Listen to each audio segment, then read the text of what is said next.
bearing in mind, let's just take a few steps back. That was the COVID year. Yes. And so we're bringing in the health challenge now with the fertility challenge. Because December the year before, because this happened in June or July. Yeah. We had the IVF in May? No, February, March. February, March. Yes.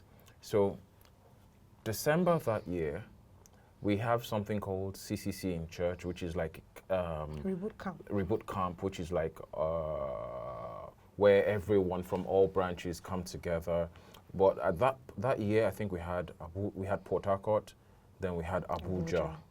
So my wife just told me, okay, she wanted to go to Abuja, and I was like, fine, go for the program. I'll be in Lagos, obviously, because I think I was still working in Lagos. I was still working in Lagos.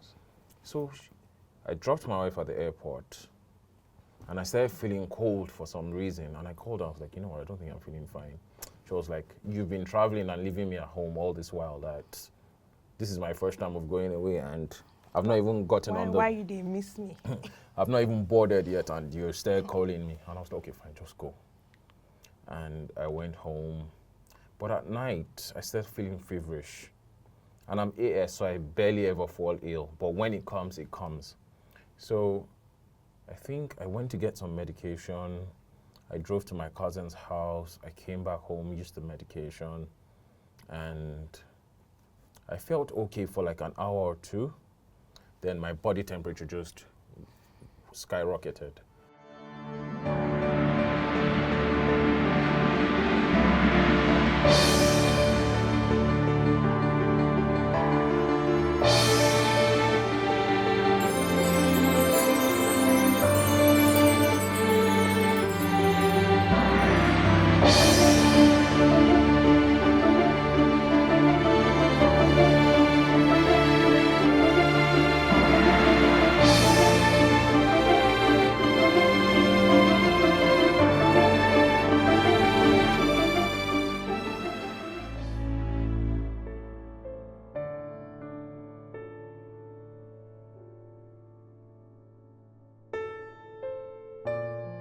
I went to the hospital the following day, and they checked, and I was 40 degrees. And they were like, oh, it's malaria, don't worry. So they gave me an injection. I felt fine. I went back home. I drove myself back home. Then after like an hour and a half, it came back again. I went back to the hospital. They were like, you know what, just take these drugs, come back tomorrow if you still feel the same way. And I went back home.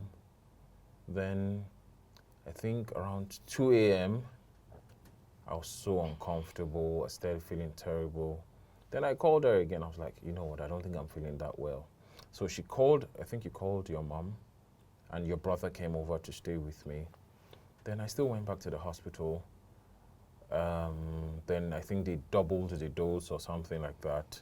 I felt okay again. Then I went to stay at my uncle's house, saying, okay, don't let me bother your brother. And I was fine. Then everyone went to work. Then the temperature, I started burning up again. I now went back, and I was like, you know what, just admit me. And I think the last time I was admitted in the hospital, maybe I was 12 or 13 years old.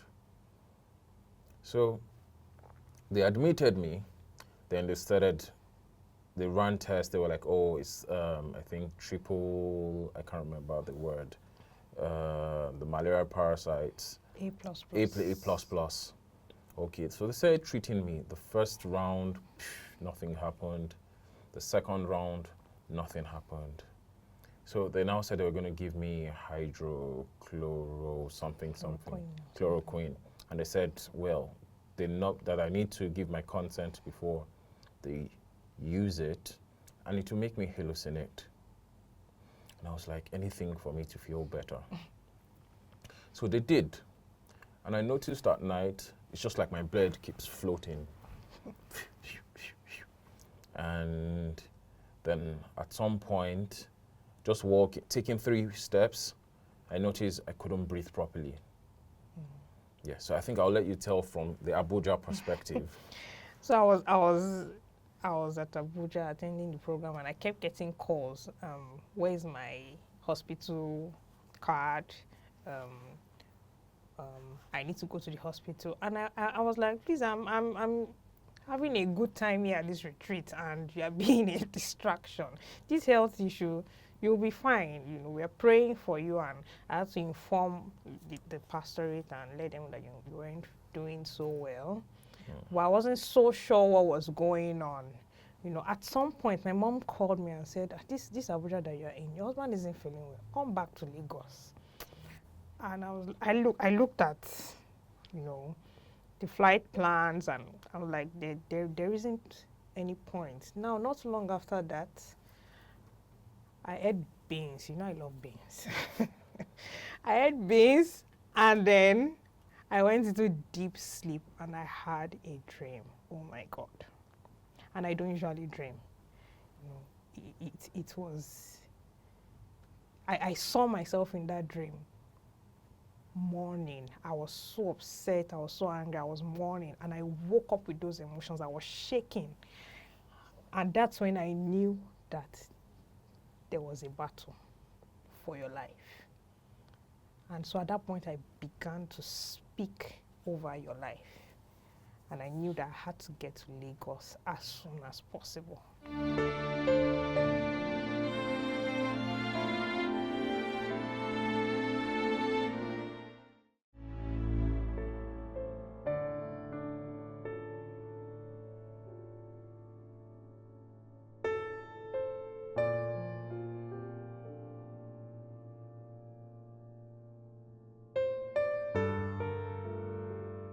My flight was in the morning, and you know the way, let me not cast anybody.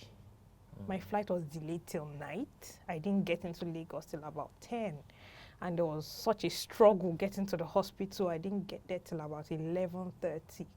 So many things just trying to keep me away from you at that point in time, you know. And so by the time I got to the hospital, I just knew that, this is a battle. This is a battle for your life, and we will win this battle. We will win this battle with prayer. So I made some calls. I got people. I said, look, the situation is bad. The situation is bad. And then, you know, eventually doctors now looked at all the symptoms and said you should go for a COVID test. When we dropped you off at the test center, you walked in yourself, you know. Yeah. You walked in yourself, and then you were there for about 2 days. By the time the results came out, it was negative. Yes. And it was a Sunday morning, I came back to pick you up. But I was, in my excitement, I didn't realize that the person that walked in was being wheeled out. You know, you were on a wheelchair. Yeah. So by the time we got home, you know, you were excited about being back home. You wanted to take a bath. You were happy to, because I think the situation there wasn't so great. You wanted to take a bath and then, you know, get settled at home. And I wanted to help her, but you said no. And I just had, you know, I just discerned that you were going to fall. So I sat in the living room, and you were taking your bath. You stepped out, and I just said, wow. I just knew that, it has happened. You fell. Yeah. And when I got there, you just remained where you were. You didn't want to get up. And I was so uncomfortable. I started begging you, please stand up. Please stand up.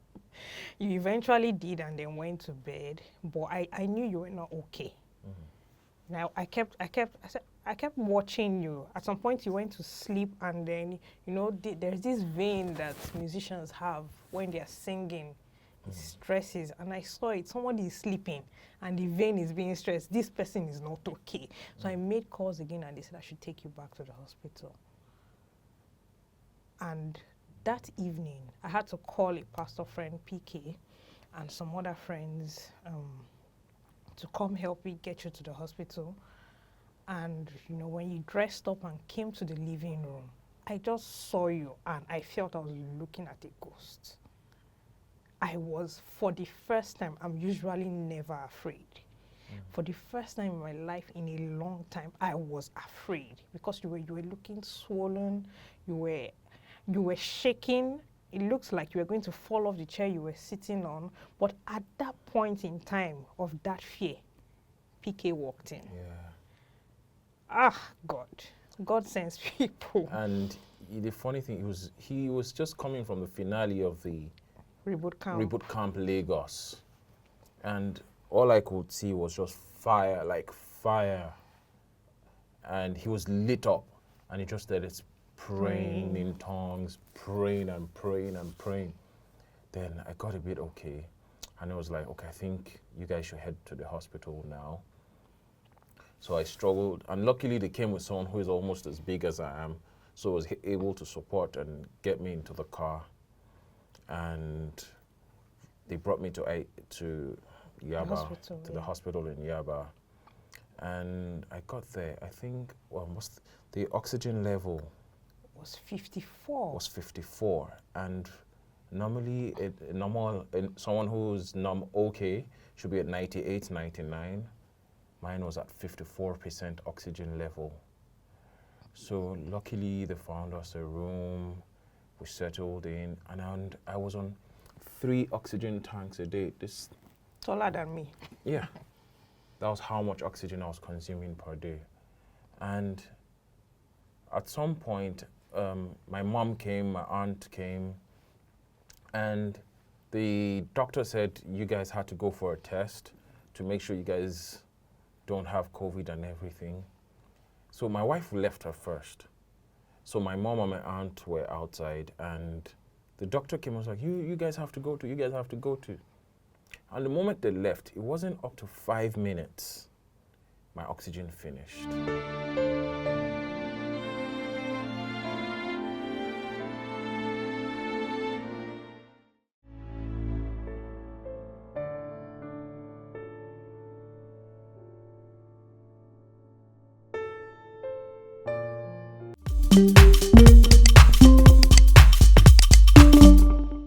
I remember vividly, I just weed on my body. And for some reason, I saw one person running, vroom, and she fell. But she got up. She just said, his oxygen was finished, his oxygen was finished. I'd never seen this woman before. She was wearing the nurse uniform, but I'd never, ever, ever. I was there for like a week or 2. I'd never seen her before. And this woman just went, and they were like, there's no oxygen, there's no oxygen. So she found a very small tank and connected, and she's like, Mike, you're okay. And she turned and she left. And I remember while I was waiting to take my tests, as soon as I saw your mom and aunt coming, I just felt there was something wrong. And so I just went, angels, you're in charge. You're in charge of this man. Watch over him. And it's surprising to me that it was at that point in time you said you saw a woman who we had never, you know, the nurses, they take turns, but we knew all of them. Exactly. We knew all the nurses. And so for someone to just come in at that moment and just do what she needed to and go, it was just God. It was just amazing. After that day, we never saw her again. In fact, we asked, like, the short woman, dark woman, plump woman. They were like, no, there's no one like that here.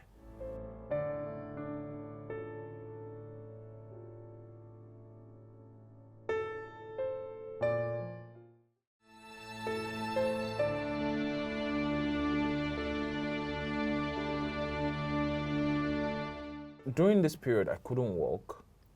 I couldn't go to the restroom. I was bedridden.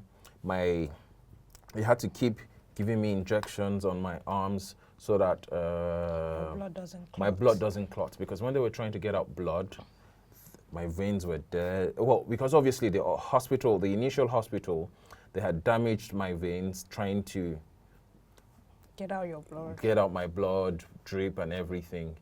So they had to pull blood from my feet to be able to know my blood type, because in fact what they did, it was someone else's plasma. Yes. They infused into me to treat me, but I couldn't walk. But God just strengthened my wife. She took my bath for me on the bed. I'm about 6'2". My wife is just 5'0". Yeah, you understand? She puts up a potty, places me on the potty. I ease myself. She cleans me up. Whenever I want to wee, she Me? brings a Me? bottle. She brings a bottle, holds it up for me, and so much strength. Because I just thought, because she's a quiet person, she's reserved, but there was just so much strength. God just helped her like withstand that pressure. Because taking care of a baby is difficult. Talk less of taking care of a grown man. And food, everything, she was just there, like 100% my support system through that period. And no one else could have done it. I couldn't allow your mom do it because Yes. of the exposure level, because eventually the test results came back positive for Yes. COVID. And so I couldn't allow her to do it. I remember I was sleeping on the floor. On the floor, yes. I was sleeping on the floor because there wasn't an extra bed. The wards were full that year. So I just thank God. You know, I think what even surprised me was people did not expect me to stay. And I'm like, people of my generation, it's not that bad. There are people who stay by their spouses, you know, even in tough times. Yes. So I'm thankful for that phase. You know, it helped us get closer. Yes. You know, and And we're just no thankful. And like I tell my friends, like, regardless of whatever happens, if your woman is there for you, your wife, your spouse is there for you at the lowest point of your life, then there's absolutely nothing you shouldn't do to make sure she's happy. I try my best. I'm not perfect, but I try my best. But I think I think young couples like us of our generation should just be patient with each other. I'm sure our parents went through the same things we've been through, but obviously because of the whole social media age now and everything I gets don't cook, I don't wash. Exactly. Like, for example, she doesn't like going to the market. I like going to the market. So I go to the market, she cooks. So it's more or less like a balance, and okay, this is what she likes, this is what she doesn't like. I get scared easily, I'm sorry to say that. But obviously, if she has a gunshot, she won't move, I'll move. And so we have a lot of things that complement each other, and I think that's helped us through thick and thin. You understand? Like, when I want to take decisions, I know she's much more, the word is not, she takes out emotions from the situation, and she's much more, she sees things more clearly, and okay, babes, I need to do this. She asks me questions, okay, this. And I've noticed that everything I let her know before I do always becomes very, very successful. And things that I try to do behind her, I was like, oh, you know what, this is, like, for example, that day, you know, you told me, when we came back from the hospital, you said, Mike, don't use that bathroom. Yes. Use this bathroom. I said, why? No, this is the bathroom I wanted to use. And I fell all the way from the top, down 2 stairs, on tiles, hit my head. So I think most of these hurdles we faced has brought us closer, helped us have a clearer understanding about life and how to face travels as a couple.